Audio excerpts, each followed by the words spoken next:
All right. It is my great pleasure to welcome you all this morning to this presentation about the how of word problems.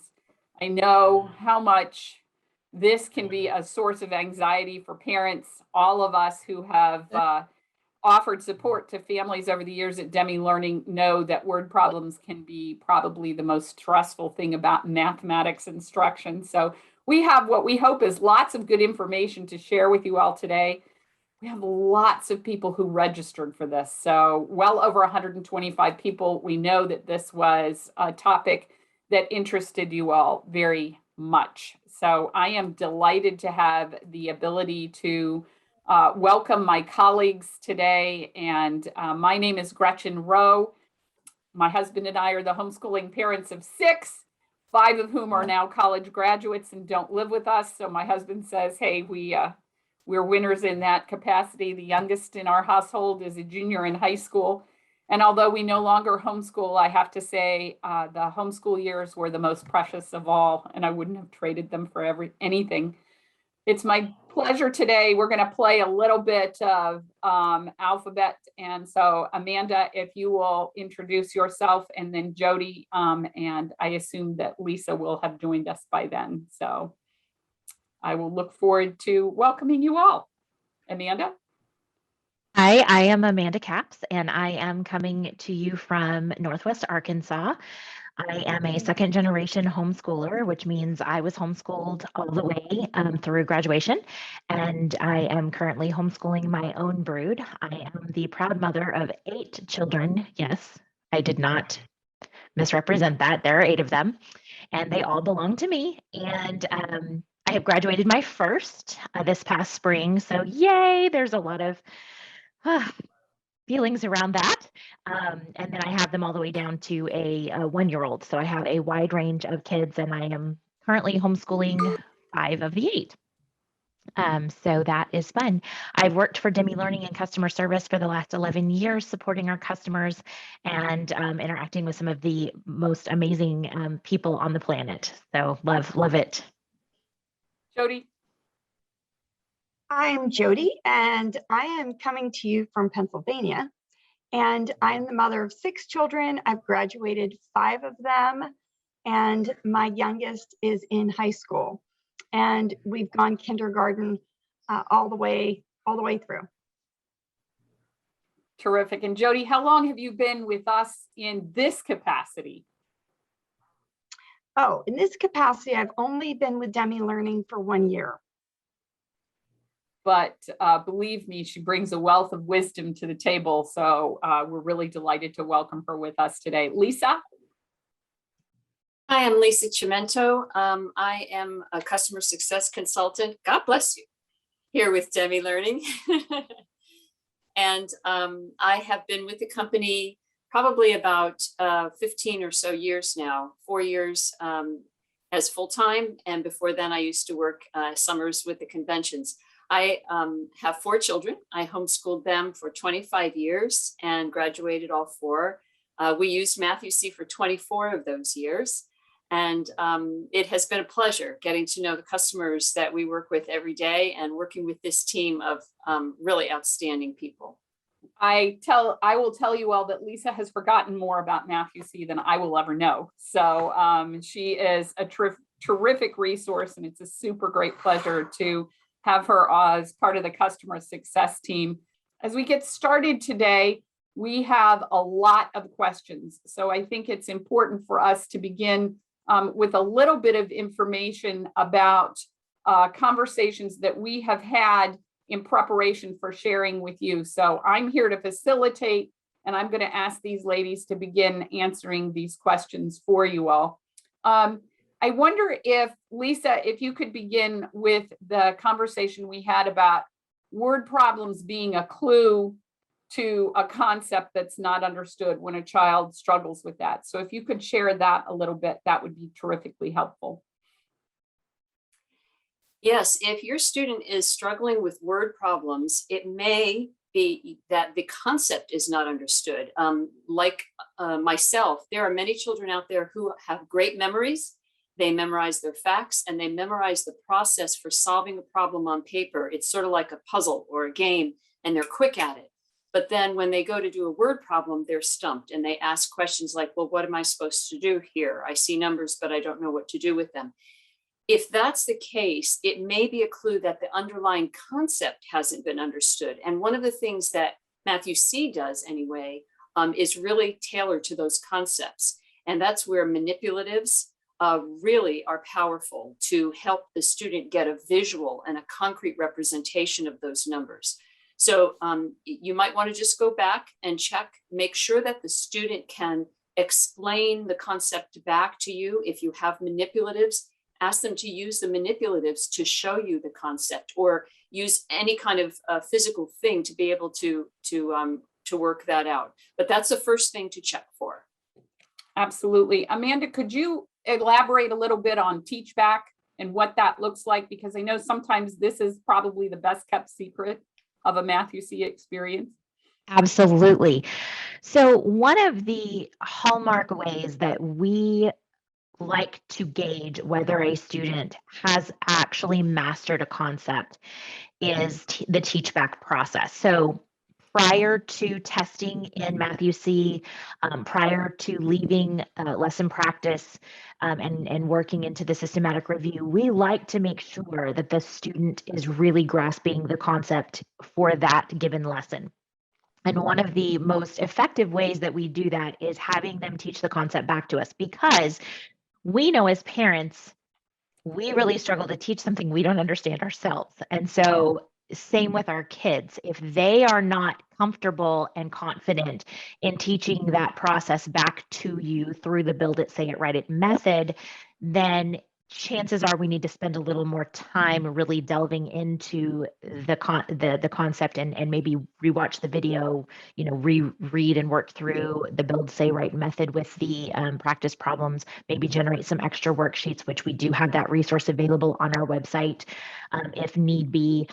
The other thing that I would love to bring to the front with word problems specifically is vocabulary. Math has a specific vocabulary. And so you'll notice, and so many parents miss this and kids miss this, in the back of your student workbook, in the back of your teacher's manual, we have this incredible glossary that has all of the math vocabulary and the definitions. And those are there to help you in these situations where you are deciphering language that is surrounding word problems, because there is a language element to math.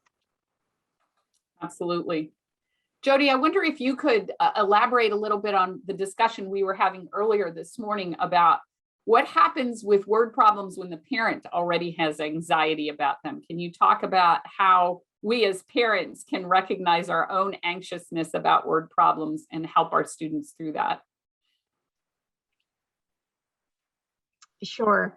I think that when we have had a certain experience that we're carrying with us, we inadvertently can pass that on to our child. So I think, we really need to start by renewing our own mind and realizing this is something that we can do.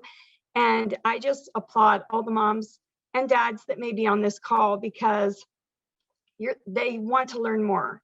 You're all lifelong learners and you're looking to learn more. And how can I help my student so they aren't afraid of these problems? And my advice to you is don't avoid them. My first advice is don't avoid them, because that's one of the things that we might do. If we're not comfortable, we'll avoid it. But as you all know, avoiding something doesn't make it go away.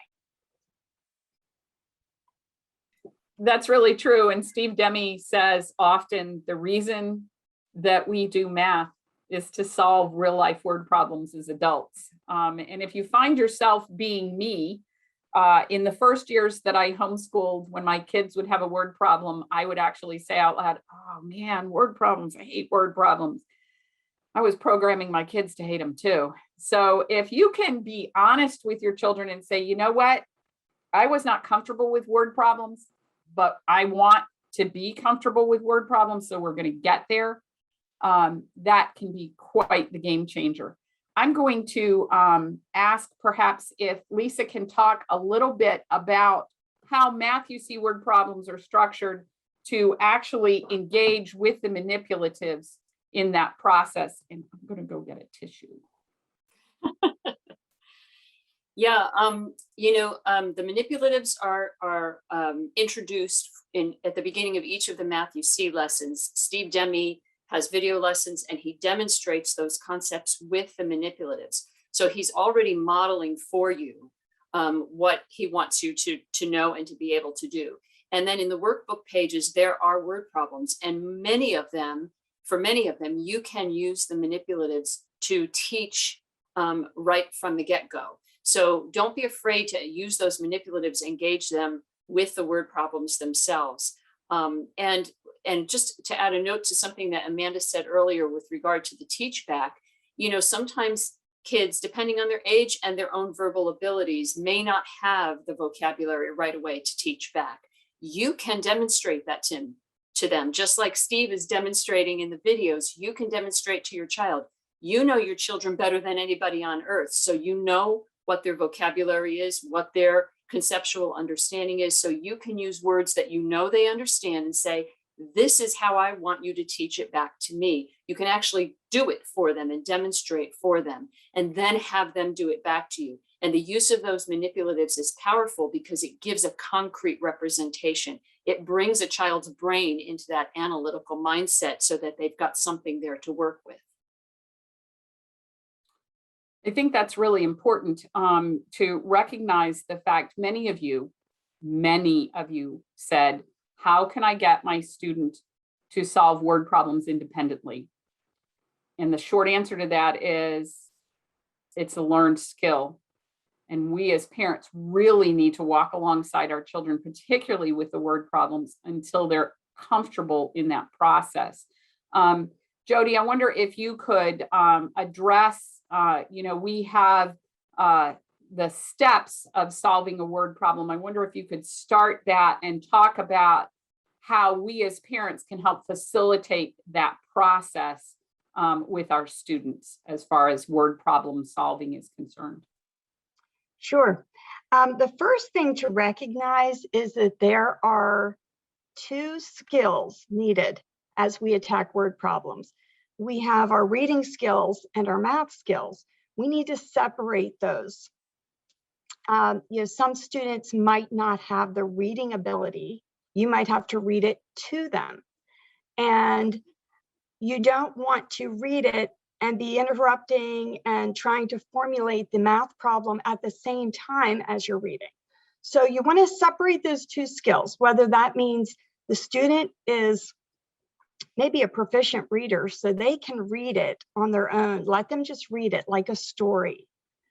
Maybe you need to read it, and maybe it needs to be read more than once.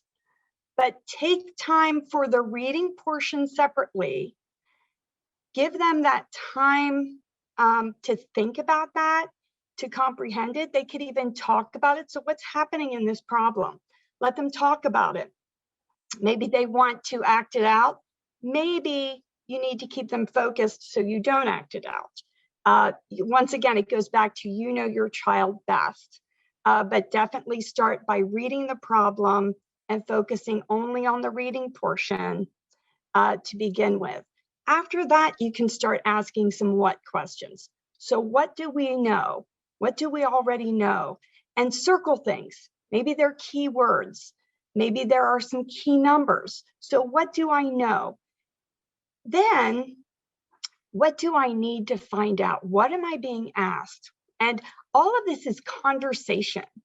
I know that the goal might be to have them do it independently, but just as when they're learning to walk, we don't expect them to walk without our hands, without our help. We don't say, okay, go walk. You are now a walker. They're holding our fingers.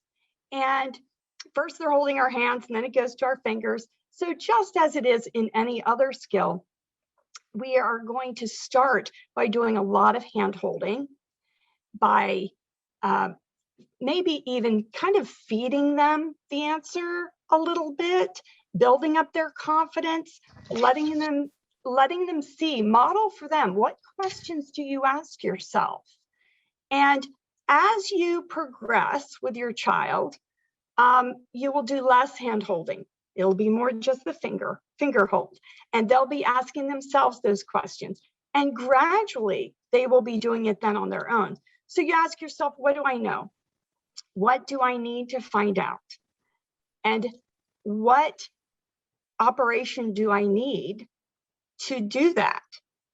And then work on solving it. After you solve it, then so you ask, first you read, then you ask what?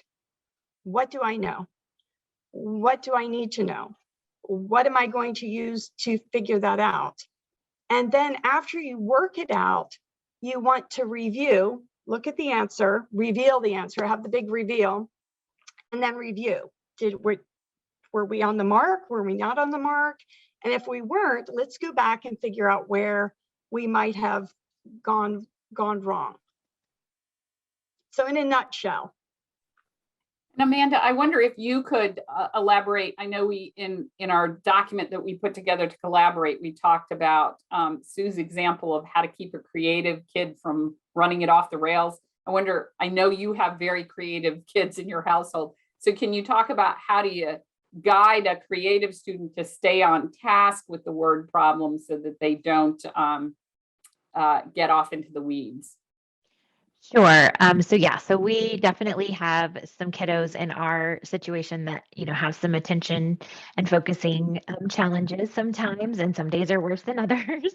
And so, while it is in theory a fantastic idea to maybe act something out or to draw, sometimes you have kiddos that can get so wrapped up in that doing and doodling that we're not actually getting anything done.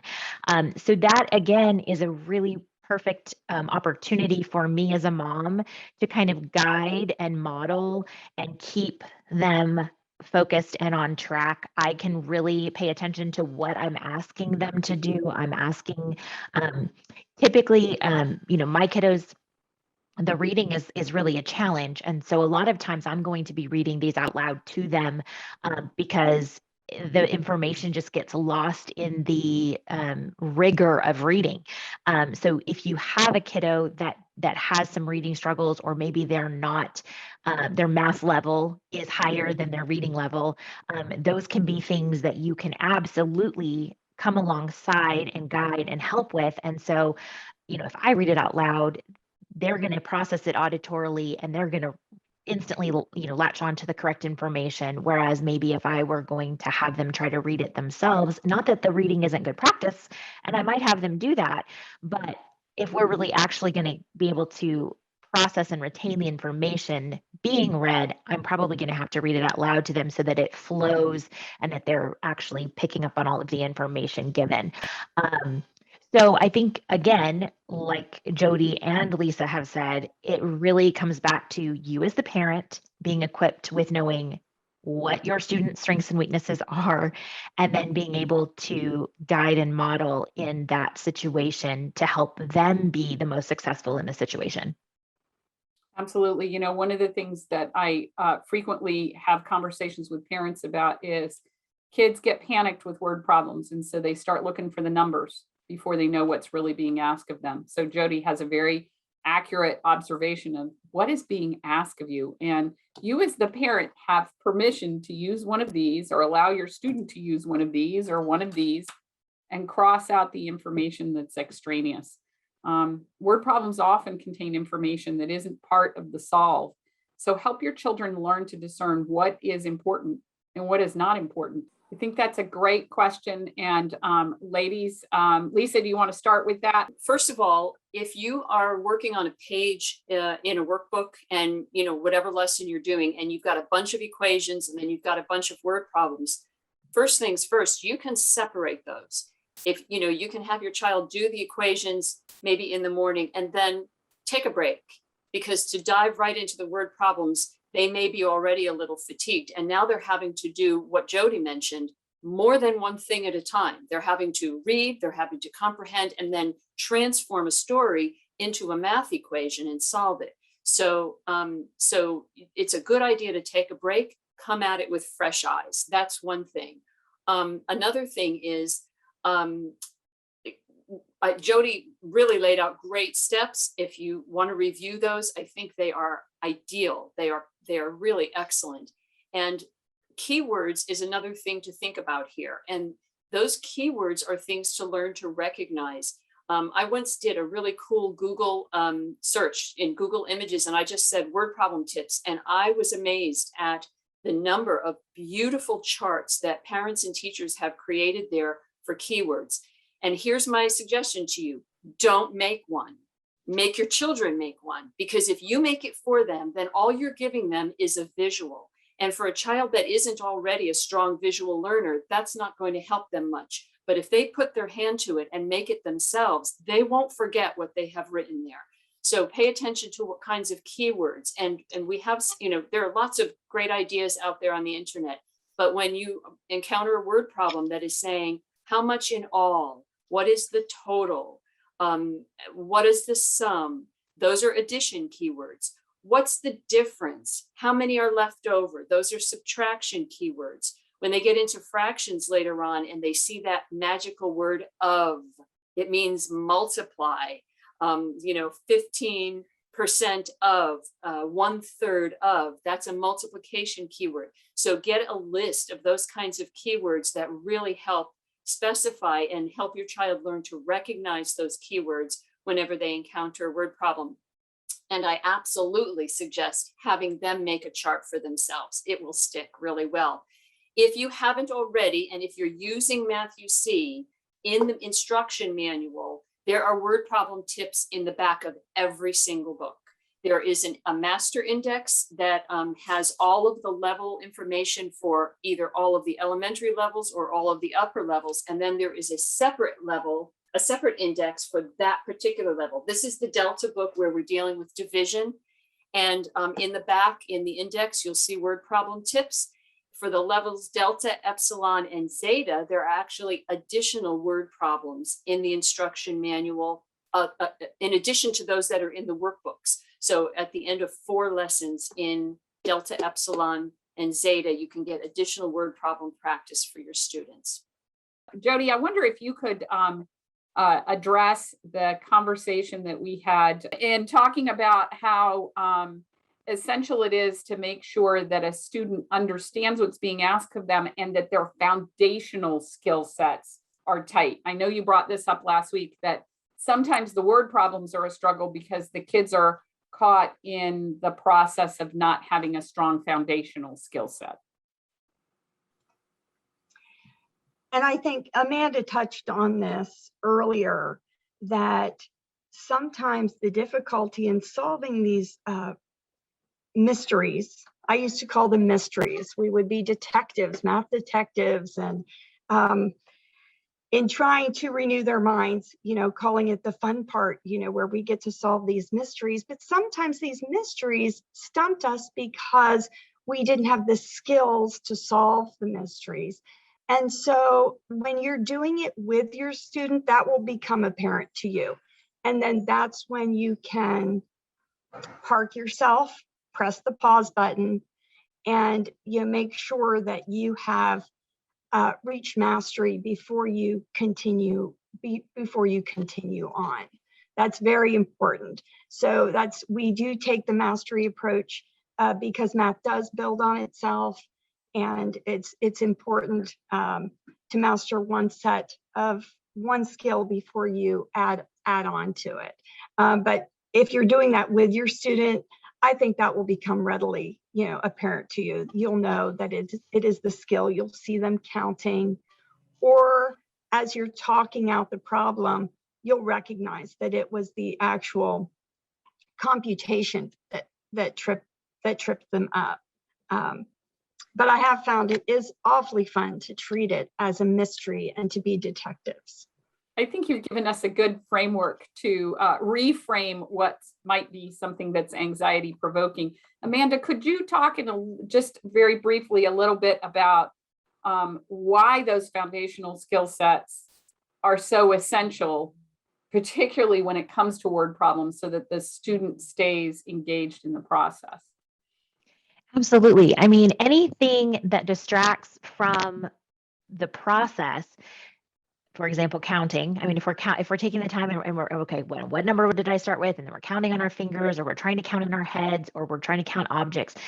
Those are all things that are going to slow the process down, and they can create an environment for simple errors and mistakes.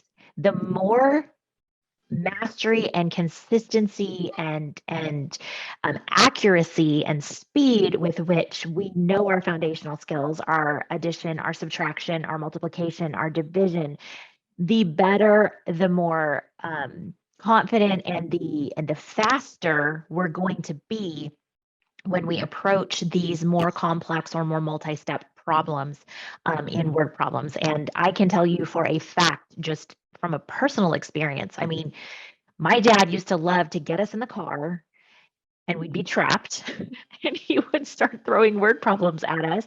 And I was that kid that was a good memorizer. I memorized my addition, my subtraction, my multiplication, my division. But as far as really understanding those concepts, really understanding that those numbers stood for real things and what we were doing with them and their relationships, that was lost on me. And so, I mean, I can still remember the tightness in my chest, the fear, like it just like, oh gosh. And then there was nothing more demoralizing than having a younger sibling who was, spitting out answers faster than you could even process because, it was so anxiety producing. So I cannot encourage you enough that if you are seeing those types of responses and reactions in your kids, that chances are there's a foundational concept that they have just not fully mastered, fully grasped, and they need to get that addressed and solidified so that they can, feel some confidence and feel some success. And I will say, my parents were very wise in that they did that. When we got into Matthew C, I didn't start at grade level. I went back, and they knew there were gaps. I had jumped around to a lot of different curriculums. Curriculum hopping can produce gaps. These are all things as parents you need to be really aware of and cognizant of, and don't automatically assume Matthew C or the math curriculum you're using isn't working. It probably indicates that there's a gap somewhere prior to where you're trying to jump in, and that is causing that anxiety, those issues, and some of the struggle that you're seeing. I wonder if one of you ladies would be willing to talk a little bit about why word problems are so hard for kids to conceptualize. Why is that so different? And part of this goes back to what Amanda talked about that creative mind. So staying on task for that. So who wants to entertain that answer? I think there can be a couple of reasons, and it depends on the child, certainly. One of them, I think, may sometimes be an issue that has been mentioned. You just brought up a little bit about it, Gretchen, and that is time. If you've already been working for a while, and then you're trying to dive into a word problem, we need to recognize that a child has so much mental energy to bring to any one task at a time. And if you have gone on too long, it's not going to happen. There is a general rule of thumb, and I like to say this at every single roundtable because it seems to be pertinent so much today. You can add 3 minutes to your child's age, and that's about the amount of peak performance time that you're going to get out of them. And that doesn't mean that they can't go on beyond that. But if you're learning new material in particular, and if you really want the best out of them and great attention and great performance, then keep your lessons short. It's much more effective for them for long-term retention and for understanding if you take material in small bites over more sittings, if I can put it that way. So even if you have to break something up and do it twice in a day with a nice long break in between, then do so, because if they are fatigued, then they're not bringing their best brain to the task. They're already tired, they're worn out. Second, if you've got different things going on, it's using a lot more brain energy. They are having to read, they're having to comprehend what they read, they're having to transform that word problem into a math equation, and then they have to solve it. That's a lot going on in a single problem. If you have a child that is not great at reading comprehension yet, even if they can read, think about this. If they're trying to read a story problem and they're sounding out every word, are they understanding the words? Are they understanding the story and what it's asking behind it? All of their mental energy is focusing on pronouncing those words correctly. We've got 3 more steps beyond this, and they're nowhere near that yet. So that gauging of not only their prerequisite math skills, but their reading skills as well, if they're trying to read it on their own. If their reading is not great, then consider doing it verbally, where you read the story to them and break it down into pieces. So there can be a number of different things going on. If you do have a very creative child and you tend to be, let's act it out, let's do all of this stuff, let's draw a picture, you may be setting your child up for getting lost in those weeds. So consider putting that aside for a different task. And when we're getting into math, helping their brain to move into the more analytical mindset. And Sue Wachter, who is our resident artist, has explained this. It's really amazing. And she says, when she pulls out the manipulatives, she can feel her brain switch from one side to the other, from the creative to the analytical, because she's got these concrete things in her hands. So if you do have, that artist in your house, refrain from turning a word problem into, imagine what's happening. Forget it. They're going to explain what color clothes the children in the story are wearing. That's not where you want to go. So keep on task that way. And see what's going on there. Your children, so determine where things may be, underlying skills may not be strong enough yet to tackle this, and take one thing at a time and build on it sequentially. Jody, I wonder if you could talk about, I know I'm looking at the questions that were asked here. They're on my other monitor, and several parents said, when can I expect my kids to solve word problems independently? And I know, given the fact that you have graduated a lot of kids, it hasn't been the same for every one of them. So I wonder if you could talk a little bit about that. Well, Gretchen, you have 6 kids. They were all different.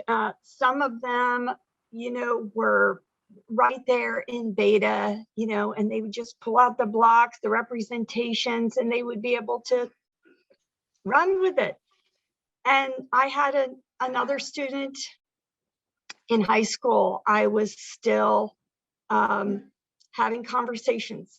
He needed to process. He was an external processor and needed to process this with someone out loud. And so part of it is having individualized expectations, because one student may be independent at a young age. Their brain is wired that way. They think that way. They're very analytical, and they can make those connections. And another student might not process internally, might need to talk it out, that particular child also needed to move. He said, every time you tell me to sit still, Mom, my brain stops working. And so I realized he needed to move. Yeah, I said, well, then walk while we talk. And suddenly it was like, whoo, he could roll. But as soon as I said, could you sit down? Because he was circling me like a shark. And he couldn't, he said, my brain stopped. I don't know. I have no idea. And then I say, get up and walk. And then suddenly it unlocked something for him. So it is getting to know each individual student, having individualized expectations, and being willing to, it's one of the beautiful things about homeschooling. We can meet them in where they are as a learner, and let them learn in whatever modality works best for them. So I would say there is no set. This is when they can be independent. I really varies greatly, and you need to. And it's not that my one child was smarter than my other. They learned very differently. they just learned differently and things were unlocked for them differently and they processed differently. So I would say throw expectations out the window, actually, and just be with your child and be present, pay attention to what their needs are, and keep it individualized. I think Jody has given you all some very good advice. The reason we homeschool our children is because we want something different than what would be happening in a public school environment. And sometimes I think if we have been public schooled, Amanda, I know this is a paradigm you won't have, but if we have been products of public school, we have the expectation that homeschool will look like school, and it shouldn't. It should be that individualized, individually tailored experience to meet each child at their need and help them have the best possible experience. And that's going to be different for every child. I know a couple of you have said, we're just growing weary in the word problem process. And I can't reiterate how often we need to say this to you, that the word problem process is designed in a Math-U-See experience to utilize these manipulatives. And if you're not utilizing the manipulatives, you're not getting your best out of the program. Let me also say as an aside that often we as parents figure we can tackle what's in primer and alpha and beta and maybe in gamma without the instruction manual, because we think, okay, we've got Steve's videos, we've got what we need. I know how to solve the problems. I don't need the instruction manual. But you're missing the cream of the crop in the instruction manual itself.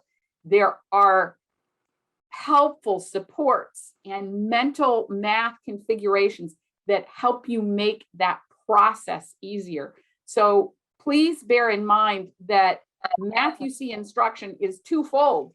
It's Steve's video and what is contained in those instructional manuals. And laying that foundation for using the instructional manuals in alpha, beta, gamma, delta, what you're doing is you're modeling for a student who you hope assumes that independence of learning by the time they get into the upper level of the Greek series, or they get into pre-algebra or algebra 1, and they are taking control of their academic experience. If they haven't seen you access the lesson manual, they might not realize the value there. And I promise you, by the time you get to Epsilon, you won't make it through the materials unless you are engaging with the lesson manual as well. I will jump in and say that son, just to give you all a vision and hope, that son who struggled, who I had to help through high school, is an engineer, and he is a great problem solver. So Jody, just thank you for sharing that. I think sometimes we get weary in the process of sitting across the table with our own child or sitting next to our own child. And in fact, maybe that might be something that needs to be said. Everybody loves to play poker with me because you know exactly what I'm thinking. It's all over my face. And if you are that parent, I'm going to encourage you to start sitting next to your child with regard to math instead of sitting across the table from them. Because if you're that parent, when they give you a wrong answer who goes, you're shutting them down, and that can be discouraging. And the only reason I'm telling you this is because wisdom is somebody else's experience. And believe me, that has been my experience for my children. I think it's important for us to recognize that our children are works in progress and that they grow and they change. And what you see in your child this year will be different than what you see in your child next year. And so don't grow weary in well-doing. And as Sue Wachter, our beloved colleague, says, if anybody's crying, you pick up the phone, you get on live chat, you send us an email. We want to be there to help. Amanda, can you talk a little bit about that, about how many different ways we offer support to families who are part of the Demme learning community? Absolutely. So myself and my colleagues all are available, and we have either graduated kids out of this program. We are currently homeschooling kiddos in this program. We have a wealth of experience, strength, and hope that we can offer you, and we don't want you to be sitting there frustrated. And I cannot tell you the number of times that even having a parent call in for support, and as they're explaining what their question and their challenge is, they go, "Oh, wait a minute. I get it. I understand." And it was literally just a matter of stepping away, picking up the phone, and then talking through that process. So we know that process works because we see it happen even with our customers, that sometimes just talking through it with somebody else or getting that fresh perspective can really make all the difference in the world. We have live chat, we have phone, we have email. You can get a hold of customer support. We're available Monday through Friday, 8:30 a.m. to 6 p.m. Eastern Standard Time. And we are more than willing and available to help you. Absolutely. I think one of the things that parents still remark in a surprise, dismay, and delight is the fact that we don't expect you to row this boat by yourself. I have had parents call who have said, "I heard you could help me figure out how to do," and then they have filled in the blank. And that's really what we're here for. We want you to enjoy the journey, and we want to encourage you to stay as part of the journey. Lisa, I wonder, as one of our Algebra 1 support specialists, if you might be able to talk a little bit about how the thinking needs to change, particularly with regard to word problems in the upper levels of material, and how parents can begin to encourage their kids to approach that a little bit differently. In Algebra 1, one of the things that I have noticed is that it's the level where kids kind of have to be willing to put the brakes on, especially if they've been fairly adept at math up until then. They've gone through the elementary levels and they're kind of cruising and on autopilot. They know how to solve this problem and that. And then all of a sudden it's like, and they go, "Wait a minute." They don't understand why this isn't working anymore. Well, in Algebra 1, there are skills being built where you are taking concepts from earlier levels and applying them in very different ways and sometimes very abstract ways. They are discovering that there is often more than one way to solve a problem. And so they need to stop and slow down and learn to evaluate. And this is a skill that is built through this level where they have to maybe read that problem, and I'll say what Jody said, out loud a couple of times to themselves. There's a real benefit to speaking the problem out loud. I know it feels weird, especially if you're working by yourself, but hearing yourself say it sometimes is the key. And like Amanda mentioned, I've spoken with parents and students many, many times where they'll call up, they're stuck on a problem, and I'll say, "Okay, let's go through this. Now I want you to tell me what you're doing," because I can't see them. So we're just talking on the phone. And as they are narrating to me what they're doing, they hear themselves and they catch their own errors. And that's a beautiful thing. Let me tell you, that's golden. When you catch your own error, you rarely make that error again. And so it's a really helpful skill to learn to speak those things out loud. Read those word problems more than once. If you need to have, if you're, as a parent, you can think about ways to rephrase those word problems. I spoke to a mom the other day who called in. Her kid actually got the word problem. Mom was stuck and she just could not understand it the way it was written. And so I said, "Okay, let's turn that sentence around." It can, you can change the wording of that sentence so that it means exactly the same thing, but you're saying the words in a different way. And sometimes you just need to hear somebody else say it with different words. And once we turned that sentence around, all of a sudden it became clear to her. So sometimes that needs to happen. As your student, your older student is working through a word problem, have them verbalize it. If they're not getting it, say, "How can you rephrase that sentence so that it means the same thing?" Think about another way to turn those words around, and ask the same question, and let them do that. In the doing, they are building comprehension for themselves. They're integrating that material a little deeper into their own minds, and it really makes a difference. think there's also something that needs to be said with regard to manipulatives. And Amanda, I know that you state this well, that the older a student gets, the less reliant the parents believe they need to be on manipulatives. Can you talk about why Matthew C. uses manipulatives all the way through Algebra 1 and where their value is? Absolutely, because I was that student. I was like, wait a minute. I had never seen a program that used manipulatives past about, third grade. And I I was didn't like, want to say that, but thanks. you wanted, I'm looking at my mom like, you want me to build fractions? You want me to build this stuff? And so there might have been a little bit of pushback on my part. I'm saying that. That's putting it mildly. Anyway, I was definitely one of my mom and I would cry through math together. I mean, that was a fun time. She was not confident in teaching it. I was such a visual learner, and no other curriculum really had that visual element attached to it. And so transitioning into Math UC, the manipulatives made sense as I was reviewing, but then, it was making a subject I didn't love take more time, right? And so who wants to take more time than they absolutely have to? And so why would I want to slow down and use manipulatives? But I talk to parents daily where I'm like, okay, but the real issue here is we're not using the manipulatives and they need the manipulatives. And so my mom did have that conversation with me. She said, you know what? You're just going to have to trust me. And maybe we'll only do the example problems when we present the concept. But you need this. You need to be able to see it. You need to be able to have that part visually to be able to really understand this and to master it. And what I found was she was absolutely right. It did take a little more time, but that was worth it because then my math on the back end was easier.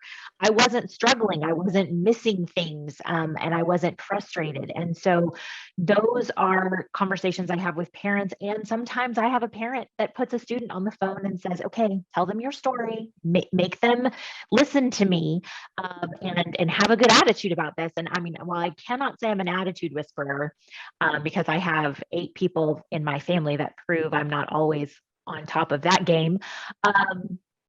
It's worth having that conversation and having that dialogue. And you can talk with an older student and go, okay, we can struggle, we can butt heads on this. This can damage our relationship, or we can have a good attitude. We can really take some focused time and we can really see some progress and we can really see some success. Which do you want to do? Are you going to be willing? Are you going to work with me? And a lot of parents do say that just even having Mr. Demme on the video as an outside, not your mom or dad, that person who is teaching and bringing those concepts to life, that can be huge because of course there's a little bit of a fun dynamic going on as kids get older and they do want to be more independent and they do want to take responsibility for themselves and for their education. But again, I can't stress enough how important it is to get your student on board and involved. But again, that's going to sometimes take some hard conversations and looking at, okay, what dynamic is really going on here? Why are you struggling? Why are you frustrated? Is it maybe something that we're just not taking the time to do that needs to be done? And I can't stress the teach back. I can't stress the build it, say it, write it, no matter what age. And we use manipulatives all the way through Algebra 1, all the way through. And I've had the conversation with parents but they get math. They don't need these manipulatives. They don't need, and I'm going, but they do. But they do. At a minimum, they should at least be building an example problem or the examples in the instruction manual. And I also can't stress to you the importance of an older child using that instruction manual as a resource. Highlighting words, reading through the written instruction, reading it out loud to you, use it as a textbook. That's what it's designed for. And you are laying the foundation for excellent study skills. And trust me, that will pay dividends as you go into higher education. Absolutely. It certainly will. Jody, I wonder if you could speak a little bit about the wisdom of what do you do when you get it wrong? The value of taking the wrong problems and reworking them instead of being the mom who just checks the box and says, well, you missed 4 out of 25. That's good enough. We're going to move on. Sure. I think actually the ones that they get wrong are so important because they might give you a clue as to what they're missing. And so you definitely don't want to just brush those under the rug.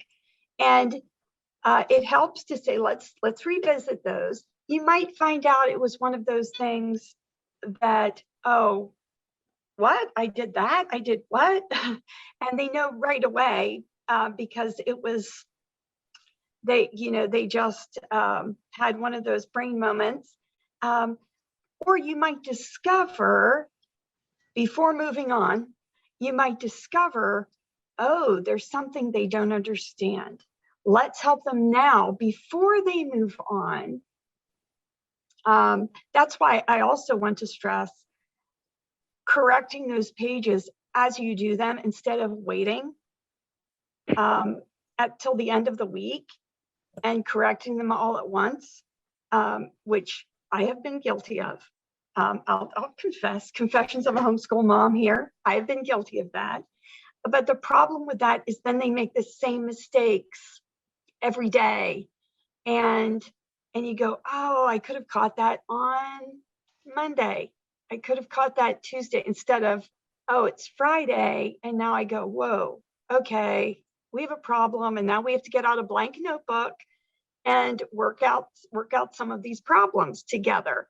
So I do think it's important on a daily basis to revisit those. And even if it's just 1 or 2, you want to check it to make sure there's not a misunderstanding before moving on to the next one. And part of that are those neuro pathways that you are creating in their brain as they do a problem. They are creating neuro pathways in their brain. And it's like sledding down a hill. It's what I always say. It's like sledding down a hill. And the more you sled down, the deeper that path gets. And if you're trying to create a new path, because that one runs into a tree, that one's not a good path. That was the wrong way to do a problem. You're trying to create a new path. If you've already ridden down that path 10 times, it's going to be harder to create a new path. So you want to catch those errors the same day, so that you can create that new neuro pathway in the brain. Y'all do realize it's the Pennsylvania girl who's giving us the sledding analogy, right? Us North Carolina girls don't often see enough snow to make it worth our while, but we have reached the bottom of the hour, and I know we've touched on a lot of things. I know we've given you a lot of food for thought. I would like to allow Lisa and Amanda and Jody to give us closing thoughts. And I want to thank you all for sharing this time with us. I want to thank you for trusting us with an hour of your day. If you're watching the replay, I hope that you have found it to be valuable, and I hope you'll think about joining us again. Lisa, if you want to go first, and then I'll go to Amanda and then Jody, and then we'll conclude. Sure. Yeah, we recognize that word problems can be a source of frustration. Save your hairline, pick up the phone and give us a call. We love to support our customers. We are here for you. Don't feel like you're in this alone. Don't wait until it gets to that breaking point. Give it a try. Try it again if you need to. Talk with your student. But if you guys are hitting a brick wall, pick up the phone and give us a call. And we are happy to help.